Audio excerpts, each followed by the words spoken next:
नमस्कार दोस्तों, आप सभी का एक बार फिर से गुरु ज्ञान पाठशाला पे स्वागत है। आज हम क्लास 11th का जो हमने चैप्टर सेकंड शुरू किया हुआ है रिलेशन एंड फंक्शन, उसकी एक्सरसाइज 2.3 को कवर करेंगे।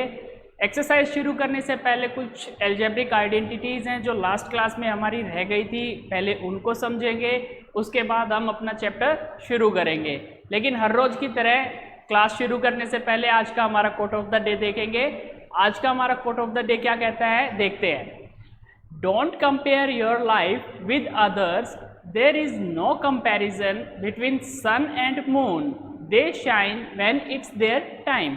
मतलब ये होता है, कई बार हमें ऐसा लगता है कि हमारे जैसे फ्रेंड सर्कल में कोई बंदा है या फिर हमारे नेबरहुड में कोई है या रिलेशन में कोई है जो बहुत ज़्यादा सक्सेसफुल होता है और हम उसके साथ खुद को कंपैरिजन करना शुरू कर देते हैं कि हम कहाँ पे स्टैंड कर रहे हैं और वो कहाँ पे हैं। तो आप ऐसा मत कीजिए। हो सकता है कि वो अच्छी पोजीशन में है, उनका टाइम अच्छा चल रहा है, उन्होंने मेहनत ज़्यादा की है इसलिए वो अच्छे मार्क्स स्कोर कर पा रहे हैं, उनकी अचीवमेंट्स अच्छी हैं। उनसे खुद को इंस्पायर कीजिए, कंपेयर मत कीजिए। खुद की लाइफ को आप अपने हिसाब से चलाइए, मेहनत करिए और आपको सक्सेस ज़रूर मिलेगी। आज की क्लास शुरू करते हैं। आज की क्लास में हमें सीखना है एल्जेब्रिकल आइडेंटिटीज़। एल्जेब्रिकल आइडेंटिटीज इन फंक्शंस। सबसे पहले आ जाता है addition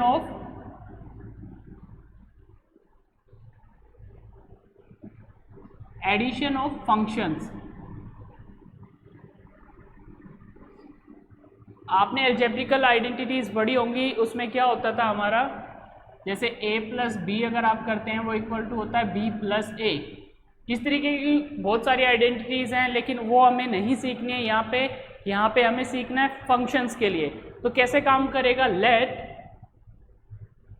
f is a function from x to r and g is another function from x to r where x is a subset of r।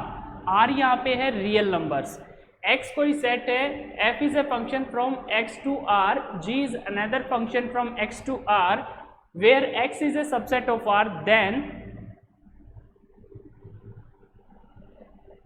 f plus g is a function from x to R such that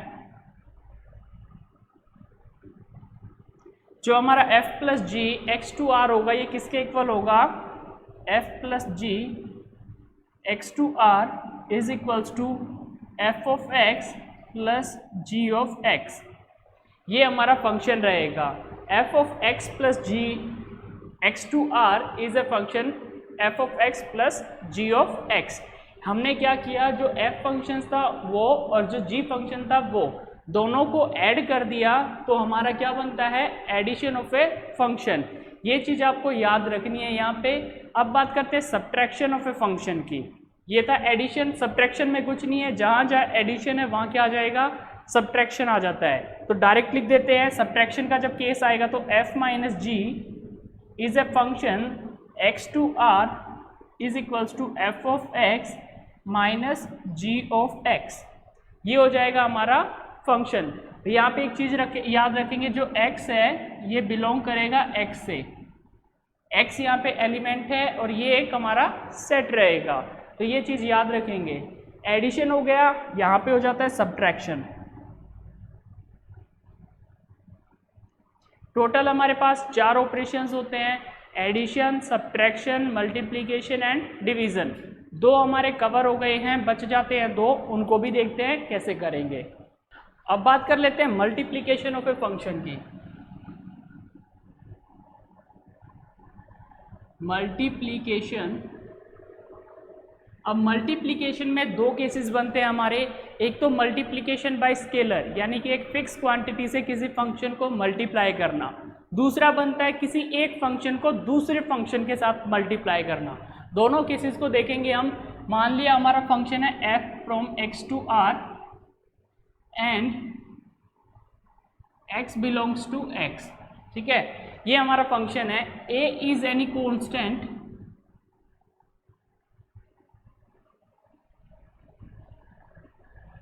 such that a, यहाँ पे हमने कोई constant ले लिया है, जो a f is a function x to r रहेगा। ये एक साथ है, याद रखेंगे ए एफ के साथ मल्टीप्लाइड है। ये किसके बराबर आ जाता है, ये A into f x to R, ये हो जाती है हमारी स्केलर क्वांटिटी, इसको बोलते हैं हम स्केलर। ये जो होता है ये होता है स्केलर। स्केलर का मतलब ये होता है कि एक ऐसा नंबर जिसकी वैल्यू फिक्स है, कोई भी नंबर हो सकता है फिक्स वैल्यू के साथ, तो ये हो जाती है multiplication bye a scalar. Multiplication bye a scalar हो जाती है। अब बात नेक्स्ट पे आती है, वो ये है कि दो फंक्शंस को मल्टीप्लाई कैसे किया जाता है, वो भी एक बार देखते हैं। f is a function from x to r and g is a function from x to r where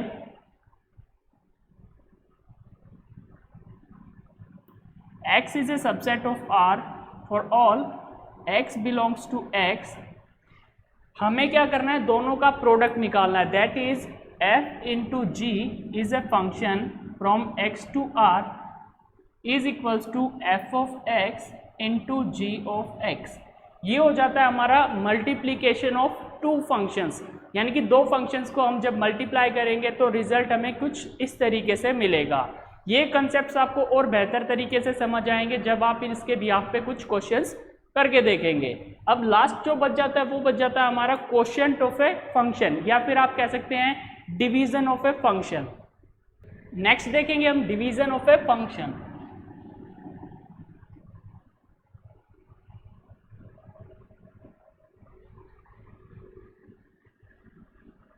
division of functions भी बोल सकते हैं आप इसे, क्वोशिएंट ऑफ फंक्शंस भी बोल सकते हैं, that is quotient. Quotient of functions, इसमें होता क्या है, f is a function from x to r and g is a function from x to r and f by g is a function from x to r such that, या फिर equal लगा सकते हैं f of x upon g of x for all g of x is not equals to 0। यहाँ पे एक चीज़ याद रखेंगे कि g ऑफ x कभी भी 0 के बराबर नहीं हो सकता। क्यों नहीं हो सकता, क्योंकि लास्ट क्लास में मैंने शायद आपको बताया होगा कि जब किसी नंबर के अपॉन में 0 आ जाता है तो वो नंबर नॉट डिफाइंड में चला जाता है। आपने ट्रिग्नोमेट्रिक टेबल में भी पढ़ा होगा, 1/0 जब आ जाता है तो ये नॉट डिफाइंड बन जाता है, दैट इज नॉट डिफाइंड। तो ये चीज़ नॉट डिफाइंड हो जाती है, इसलिए g ऑफ x हमेशा 0 के बराबर नहीं हो सकता। इस तरीके से ये हमारे कुछ एल्जेब्रिकल फंक्शंस थे। अब हमारी एक्सरसाइज 2.3 बच जाती है, उसके क्वेश्चंस को करते हैं कवर, उसके बाद ये चैप्टर हो जाएगा हमारा फिनिश। अब देख लेते हैं एक्सरसाइज के क्वेश्चंस। एक्सरसाइज 2.3 में जो हमारा फर्स्ट क्वेश्चन है वो क्या कहते हैं, आपको स्क्रीन पे नजर आ रहा होगा पहला question, which of the following relations are functions. कौन से रिलेशंस फंक्शंस हैं, गिव रीजन, हमें रीजन बताना है। If it is a function determine its domain and range, हमें रेंज और डोमेन भी पता लगाना है। रिलेशंस जब मैंने आपको कराए थे तो वहाँ पे डोमेन और रेंज बहुत अच्छे से समझाया था, उसी चीज़ का यूज़ करके हमें फंक्शंस में भी चेक करना है कि फंक्शन होंगे या नहीं होंगे। यहाँ पे 3 पार्ट दिए गए हैं, हम सेकंड पार्ट देखते हैं। फर्स्ट क्वेश्चन का सेकंड पार्ट आप देखेंगे, सेकंड पार्ट में आपको क्या दिया गया है, 2 1 4 2 6 3 8 4 10 5 12 6 एंड 14 7। ये हमें एक सेट दे दिया गया है, हमसे पूछा गया है कि ये फंक्शन होगा या नहीं होगा। तो जब रिलेशंस मैंने कराए थे तो आपको मैंने बताया था ये होता है डोमेन और ये होती है हमारी रेंज,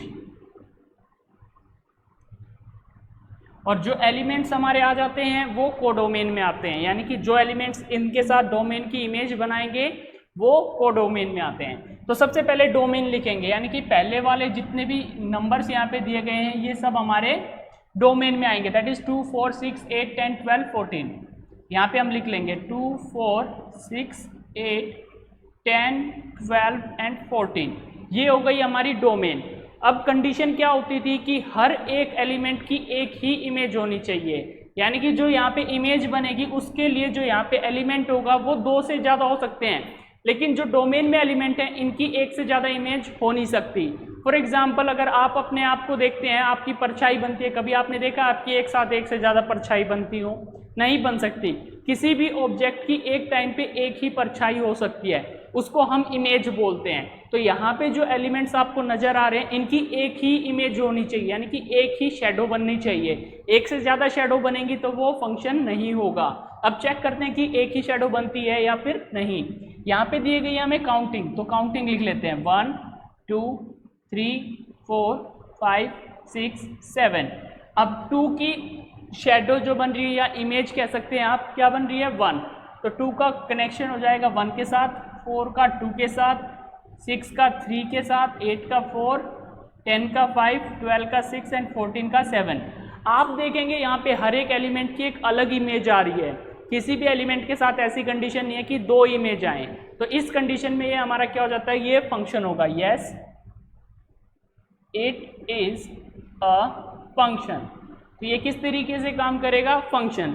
नेक्स्ट हमसे पूछा गया है कि डोमेन और रेंज बताइए। डोमेन और रेंज आपको अलग से अब नजर आ ही रही होगी, ये डोमेन है, ये रेंज है। अगर आपसे कोडोमेन पूछ लेता तो वो कोडोमेन भी यही रहने वाली थी, क्योंकि रेंज के सभी एलिमेंट्स यहाँ पे एग्जिस्ट कर रहे हैं जिनकी इमेजेस बन रही हैं। तो रेंज और कोडोमेन एक चीज हो जाती है, डोमेन हमें यहाँ से मिल गया है। इसी में अगर आप तीसरे पार्ट को देखेंगे तो वो एक फंक्शन नहीं होगा। आपको यहाँ पे थर्ड पार्ट अगर दिखाई देगा तो उसमें फंक्शन में एलिमेंट्स क्या दिए गए हैं, 1 3 2 5 एंड 1 5, 1 3 1 5 एंड 2 5, ये 3 एलिमेंट दिए गए हैं। अब आप यहाँ पे चेक करेंगे तो 1 की इमेज भी 5 आ रही है और 2 की इमेज भी 5 आ रही है, यानी कि 2 एलिमेंट्स की इमेज एक हो गई है, तो ये हमारे यहाँ पे फंक्शन नहीं बनेगा। नेक्स्ट क्वेश्चन देखते हैं, क्वेश्चन नंबर 2। क्वेश्चन नंबर 2 में हमारे 2 पार्ट बनेंगे, दोनों को देख लेते हैं एक बार। मैं रफली आपको बता देता हूँ, अच्छे से आप खुद इसको ट्राई कीजिएगा। तो हमें f ऑफ x दे दिया गया है minus of mode of x, और हमसे पूछा गया है इसकी डोमेन और रेंज क्या होगी। तो आप लोगों को पता होगा मोड ऑफ x जब आता है तो हमारी कंडीशंस बनती हैं। क्या कंडीशंस बनती हैं, यहाँ पे पॉजिटिव x आता है व्हेन x ग्रेटर देन 0, 0 आता है व्हेन x इक्वल्स टू 0, और नेगेटिव x आता है जब x होता है लेस देन 0। ये 3 कंडीशन हमारी बनती हैं कब, जब मोड ऑफ x होता है। लेकिन क्वेश्चन में हमें क्या दे दिया गया, क्वेश्चन में हमें दिया गया minus of mode of x, that is minus of mode of x। इसमें क्या बनेगा, इसमें सब चीज़ें रिवर्स हो जाएंगी, दैट इज प्लस के x आएगा कब, जब x होगा लेस देन 0, 0 आएगा जब x होगा 0, और माइनस x आएगा जब x होगा ग्रेटर देन 0। ऐसा क्यों हुआ, क्योंकि बाहर सिंबल आया हुआ था हमारा माइनस का, तो बाहर माइनस का सिंबल होने की वजह से कंडीशंस हमारी रिवर्स हो जाती हैं। अब कंडीशंस रिवर्स हो जाती हैं तो इसमें हमारा जो फंक्शन बनेगा वो कहाँ से कहाँ तक बनेगा वो एक बार देख लेते हैं। इसमें हमारा क्या बन रहा था, हमें इसमें बताना था डोमेन और रेंज। तो आप यहाँ पे देखेंगे जो डोमेन आपकी निकल के आएगी वो तो आएगी रियल नंबर्स, जो डोमेन हो जाएगी वो आ जाएगी हमारी रियल नंबर्स के अंदर, लेकिन जो रेंज आएगी हमारी वो आएगी माइनस इन्फिनिटी से लेके 0 तक। ये चीज़ आप ध्यान रखेंगे, जो रेंज आएगी वो आएगी माइनस इन्फिनिटी से लेके 0 तक। ऐसा क्यों हुआ, क्योंकि बाहर हमें मॉडुलस के बाहर माइनस का सिंबल दिया गया, तो जो भी पॉजिटिव नंबर्स होंगे वो सब के सब हमारे नेगेटिव बन के हमें मिलेंगे, इसलिए हम पॉजिटिव वाला कोई भी पार्ट हमें कवर करने को नहीं मिलेगा, और रेंज हमारी निकल के आएगी माइनस इन्फिनिटी से 0 तक। उम्मीद करता हूँ ये क्वेश्चन आपको अच्छे से समझ आ गया होगा। अब देखते हैं सेकंड पार्ट। सेकंड पार्ट में हमें क्या दिया गया है, f of x is equals to under the root 9 minus X square. हमें चेक करना है इसका डोमेन एंड रेंज। तो डोमेन और रेंज चेक करने के लिए हम x को देखते हैं। यहाँ पे एक्स स्क्वेयर आपको नजर आ रहा होगा, एक्स स्क्वेयर की मिनिमम वैल्यू -3 हो सकती है, क्योंकि -3 का जब स्क्वेयर करेंगे आपको मिलेगा प्लस के 9, और 9 माइनस 9 करेंगे तो मिलेगा 0। ऑन द अदर एंड आप प्लस के 3 रखते हैं तो 3 का स्क्वायर भी होता है 9, और 9 माइनस 9 करेंगे तो भी आपको मिलेगा 0। तो ये हमारा -3 से 3 के बीच में लाई करेगी इसकी डोमेन। डोमेन क्या आ जाएगी हमारी, -3 से 3 के बीच में। अब आप एक चीज़ नोट कीजिएगा, ये तो आ गई डोमेन, लेकिन ये वैल्यूज पुट करने के बाद हमें आउटकम क्या मिल रहा है, तो आप देखेंगे -3 रखने पे हमें मिलता है 0, -3 रखने पे हमें मिल सकता है 0। और मिनिमम वैल्यू क्या रखें कि यहाँ से हमें आउटपुट मैक्सिमम मिले। तो अगर यहाँ पे 0 रखेंगे आप, 0 रखते ही हमारा 9 - 0 का स्क्वायर 9 आएगा। 9 का जब आप अंडर रूट करेंगे तो आपको मिलेगा 3, प्लस के 3 आपको मिलेगा, याद रखेंगे। ये आपको वैल्यूज मिलती हैं कब, जब आप -3 से 3 के बीच में कोई भी वैल्यू पुट करते हैं, तो आपको आउटकम जो मिलेगा वो 0 से 3 तक ही मिलेगा। तो ये हमारी क्या हो जाएगी यहाँ पे, ये हमारी हो जाती है रेंज। याद रखेंगे, ये आएगी हमारी रेंज। ये था हमारा क्वेश्चन सेकंड नंबर का सेकंड पार्ट। तो ये क्वेश्चन नंबर सेकंड हमारा यहाँ पे कवर हो जाता है। क्वेश्चन नंबर 3 में आपको सिर्फ वैल्यूज पुट करनी है और कुछ नहीं है। आपको एक फंक्शन दे दिया गया है और उसमें वैल्यूज रखनी है। जैसे आपने 3rd 4th क्लास में वैल्यूज रख के क्वेश्चन बहुत सारे सॉल्व किए होंगे, वो वैल्यूज रख के सॉल्व करना है। सेम क्वेश्चन नंबर 4th है। अब बात करते हैं क्वेश्चन नंबर 5 पे। क्वेश्चन नंबर 5 में जैसे आप देखेंगे फर्स्ट पार्ट आपको क्या दिया गया है, f(x) = 2 - 3x। ये आपको दिया गया है for all x belongs to real number and x greater than 0। x की वैल्यू 0 से बड़ी रहेगी और x रियल नंबर में एग्जिस्ट करता है। तो हमें यहाँ पे क्या करना है, यहाँ पे हमें शायद डोमेन देखना है, एक मिनट, रेंज। हमें यहाँ पे रेंज चेक करना है कि रेंज हमें क्या मिलेगी। तो रेंज चेक करने के लिए हमें क्या करना है, x की वैल्यूज देखनी है। x की वैल्यूज हम क्या रखें कि हमें रिजल्ट रेंज में मिलेगा। तो सबसे छोटी वैल्यू रख के देखते हैं। हम एक टेबल बना लेते हैं जिससे आपको और आसानी होए इस चीज़ को समझने में। यहाँ पे हम f(x) लिखते हैं और यहाँ पे आउटकम लिख लेते हैं। f(x) क्या है हमारा, 2 - 3x। अब यहाँ पे आउटकम्स हमें मिलेंगे। x की वैल्यू हम रख देते हैं 0.01। आप x की जगह 0.01 रखिएगा, आपको रिजल्ट क्या मिलेगा, आपको रिजल्ट मिलेगा 1.97। इससे छोटी वैल्यू क्या रखेंगे, इससे छोटी वैल्यू रखेंगे तो वो और भी छोटा आंसर हो जाएगा, यानी कि हम 2 के और ज़्यादा करीब पहुंच जाएंगे। अब नेक्स्ट एक वैल्यू रख के देखते हैं। जैसे हमने रख दिया 1, तो 2 - 3 करेंगे तो यहाँ से मिलेगा हमें -2। फिर रखते हैं हम 2, क्योंकि हमें x 0 से बड़ा लेना है तो हम x की वैल्यू बड़ी लेंगे। हमने x की मिनिमम वैल्यू ली थी 0.01, अब लिया 1, फिर लेते हैं 2, 2 3 = 6, तो यहाँ से वैल्यू मिलेगी -4। फिर फर्दर आप रखेंगे 3, 3 3 = 9, -7। इस तरीके से आपको जो वैल्यूज़ है वो मिलती जाएंगी, माइनस में बड़ी होती जाएंगी, माइनस की वैल्यू बड़ी होती जाएंगी। तो इस तरीके से आप यहाँ पे चेक कर पाएंगे जो आपकी रेंज बनेगी, वो रेंज बनेगी -∞ से लेके 2 तक। यानी कि जो मिनिमम वैल्यू हो सकती है रेंज की वो होगी 2, और जो नेगेटिव में मैक्सिमम हो सकते हैं वो कहीं तक भी जा सकती है। आप यहाँ पे चेक कर पाएंगे 1.97 आया था हमारा। अब आप कहेंगे 2 क्यों लिया आपने, तो कहीं ना कहीं 0 पॉइंट में जब हम जाते हैं तो वो 2 के अप्रोच कर जाता है, और जब 2 के अप्रोच कर जाएगा तो हम 2 ही कंसीडर करते हैं, इसलिए मैंने वहाँ पे 2 लिया है और यहाँ पे -∞ लिया है। इस तरीके से हमारी ये एक्सरसाइज 2.3 यहीं पे ख़त्म होती है और ये चैप्टर भी यहाँ पे समाप्त होता है। उम्मीद करता हूँ ये चैप्टर आपको बहुत अच्छे से समझ आया होगा। अगर आपने लास्ट वीडियोस अभी तक नहीं देखी हैं तो ऊपर आई बटन पे क्लिक करके वो वीडियोस जरूर देखें। साथ में हमारे चैनल पे बाकी क्लासेस की वीडियोस भी अपलोड होती रहती हैं, तो आपके भाई बहन, फ्रेंड्स, नेबर्स, रिलेटिव्स जो भी हैं उन सब के साथ ये ज़रूर शेयर करें ताकि उनको भी इन वीडियोस से बेनिफिट मिल सके। आप लोग घर पे सुरक्षित होंगे उम्मीद करता हूं, और आपकी पढ़ाई भी बहुत अच्छे से चल रही होगी। अगर आपको हमारी वीडियोस पसंद आ रही हैं तो चैनल को सब्सक्राइब करना बिल्कुल भी ना भूलें। आपका दिन शुभ हो। धन्यवाद। Thank you.